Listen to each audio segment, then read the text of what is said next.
శ్రీకాకుళం జిల్లాలో ప్రభుత్వ student hostels నిర్వహణ అధ్వానంగా ఉండటంపై విద్యార్థి సంఘాలు ఆగ్రహం వ్యక్తం చేస్తున్నాయి. శ్రీకాకుళం జిల్లాలోని పలు హాస్టల్స్ పక్కనే మురుగు చేరింది. ఆర్ట్స్ కాలేజీ ప్రాంగణంలో ఉన్న భీమ్ భవన్, గిరిజన భవన్, బీసీ వసతి గృహాల చుట్టూ మురుగు చేరి దుర్వాసనతో విద్యార్థులు నానాయాతన పడుతున్నారు. హాస్టల్స్లోని వ్యర్థాలను మున్సిపాలిటీ డస్ట్బిన్లలో వేయకుండా హాస్టల్స్ పరిసర ప్రాంతాల్లో వదిలేస్తున్నారు. దీంతో పందులు, కుక్కలు స్వైర విహారం చేస్తున్నాయి. వీధి కుక్కల సంచారం పెరగడంతో ఎప్పుడేం జరుగుతుందో విద్యార్థులు భయాందోళన చెందుతున్నారు. అధికారులు, ప్రజాప్రతినిధులు ఇప్పటికైనా తమ సమస్యను పరిష్కరించాలని విద్యార్థులు కోరుతున్నారు.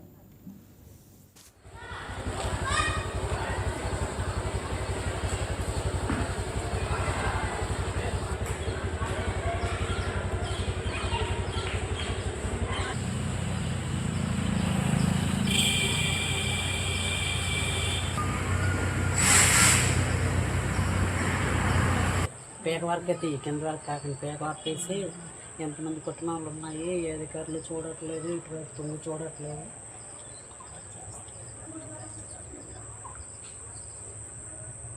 వెనుక పైన మురికి కాలువలు, వార్డులు, హాస్టల్ మొత్తం అంత బాత్రూములు, పందులు తిరుగుతున్నాయి, కుక్కలు తిరుగుతున్నవి, అన్నీ తిరుగుతున్నాయి. వార్డులు అంతా ఇక్కడే ఉంది. వాళ్ళు ఏది గుమ్ములాగా తీసుకుని రావటం లేదు. పాములు, దోమలు, చీమలు అన్నీ మాకు వచ్చి చాలా ఇబ్బంది పడుతున్నాయి. ఏ కుటుంబం కూడా చాలా ఇబ్బందులు పడుతున్నాయి. వాళ్ళు ఎవరు గవర్నమెంట్ ఎవరు కూడా పట్టించుకోవటం లేదు. అంటే శబ్ద అన్నము గట్ట, వెంగిళ్ళు గట్ట ఉంటున్నాయి కదా, అవన్నీ ఇక్కడే పడేసిన. బాత్రూమ్ వాటర్ కూడా అన్నీ పడిపోతున్నాయి. పందులు అవన్నీ వచ్చి తింటున్నాయి. కానీ వాటర్ వెళ్ళడానికి, చెత్త వాటర్ వెళ్ళడానికి పైపులు ఇవ్వలేదు, ఏటీ ఇవ్వలేదు. మొత్తం మా ఇంటి వెనకే ఉన్నది. అంతా మాకు దోమలు వచ్చేస్తున్నాయి, మలేరియా జ్వరములు కూడా వస్తున్నాయి. చాలా జబ్బులు పడిపోతున్నాము మేము. వాళ్ళంతా వాడుకుని వాటర్, బాత్రూమ్ వాటర్ మొత్తం అంతా మా ఇంటి పక్కనే ఉంటుంది. అది వాళ్ళు పట్టించుకోవడం లేదు. పైపులు కూడా ఇవ్వడం లేదు. పైపులు ఇచ్చి బయటకనే వగ్గడం లేదు. అంత గుమ్ములాగా చెరువులా తయారు చేశారండి. ఇబ్బందులు కూడామండి మేము.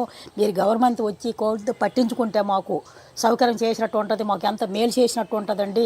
కాబట్టి వాళ్ళు పట్టించుకోవడం లేదు. వార్డెన్ ఉన్నాడంటే వార్డెన్ ఏం చేస్తాడో తెలియదు. పిల్లలు మేడ మీద కింద ఉంటున్నాడు. ఈ ప్రక్కన ఉన్న వాళ్ళు, కాంపౌండ్ వాళ్ళు ఉన్నప్పుడు కూడా స్టాక్ అయిపోయింది. కాబట్టి దాని నుండి పురుగులు, దాని నుండి జ్వరాలు ఇవన్నీ వస్తే ఎవడు పట్టించుకుంటాడు? బయట కుక్కలు, పందులు అన్నీ వస్తున్నాయి. దానికి కాంపౌండ్ వాళ్ళు లేదు. మన గవర్నమెంట్ హాస్టల్కి అడగడానికి అవకాశం లేదు. ఎందుకంటే మాది గవర్నమెంట్, మా ఇష్టం అంటారు. అంటే ఇప్పుడు దీనికి ఎమ్మెల్యే ఓట్లు వచ్చేటప్పుడు మీ ఓటు, మా ఓటు అనడమే తప్ప ఎమ్మెల్యే ఎవడు రాడు ఇక్కడికి. వీధి కౌన్సిలర్లు లేరు, ఎవరు ఉన్నారు ఇక్కడ? వీధి నాయకులు ఉన్నారు, వీధిలో పెంచుకొస్తున్నారు. తోమలు ఉండవు, ఓ బండి రావడానికి అవకాశం ఉండదు. మరి అలాంటి ఇల్లు కట్టుకుని ప్రయోజనం ఏంటో. ఇది అమ్మాయిలు కట్టుకున్నారు. మరి దాని గురించి మనకు తెలియదు. టీవీ కేంద్రం దగ్గర అయితే BC hostel, SC hostel, Balu అవన్నీ ఉన్నాయి. మరి ఇక్కడ అమ్మాయిలే కనిపిస్తారు కానీ అబ్బాయిలు గట్టి ఇక్కడ ఏం లేరు. ఈ వెనుక ప్రక్కన ఆనుకొని ఉన్నటువంటి ఇది రామకృష్ణ నగర్ కాలనీదే కాబట్టి మెయిన్ డ్రైనేజ్ లేదు. ఈ హాస్టల్ ఎప్పటి నుండో చూస్తాను ఇలాగే ఉంటుంది. మిగిలినవండి చెత్తను వేయడానికి అవకాశం విసిరేస్తున్నారు తప్ప వెనుక ప్రక్కన, కానీ దీనికి వెళ్ళడానికి లేదు. ఓన్లీ బ్యాక్ సైడ్కి హాస్టల్కి మధ్యలోని ఒక ఊబు లాంటి తయారైంది.